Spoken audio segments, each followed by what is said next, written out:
Le chaînage de l'aménagement. Pour vous, quels en sont les atouts et les faiblesses ?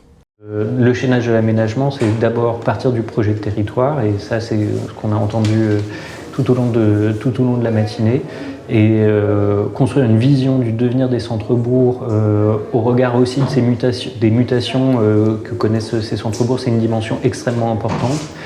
Et ensuite, il y a un ensemble de processus à mettre en œuvre pour réaliser la réalisation du projet. Ça passe bien entendu par de la planification réglementaire, où le règlement, on l'oublie, mais c'est à la fois une vision territoriale qui ouvre des droits à construire, des droits à transformer un territoire.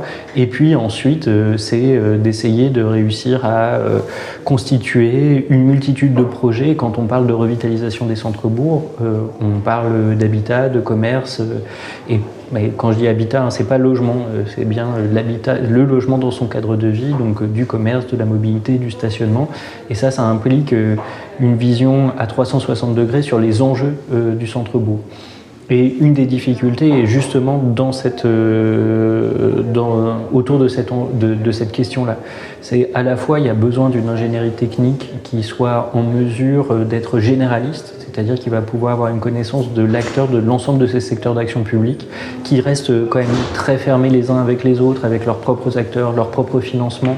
Et donc il faut avoir des spécialistes de réussir à travailler sur l'ensemble de ces secteurs et de réussir à faire coopérer les acteurs les uns avec les autres, ce qui est un problème en soi.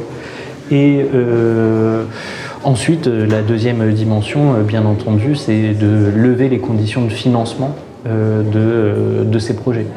Donc il y a l'enjeu de les faire émerger à travers le projet de territoire, de construire cette vision stratégique, et ensuite l'enjeu d'une ingénierie et de la levée de ces conditions de faisabilité, notamment financières. C'est principalement ça, avantage et inconvénient du chaînage de l'aménagement aujourd'hui.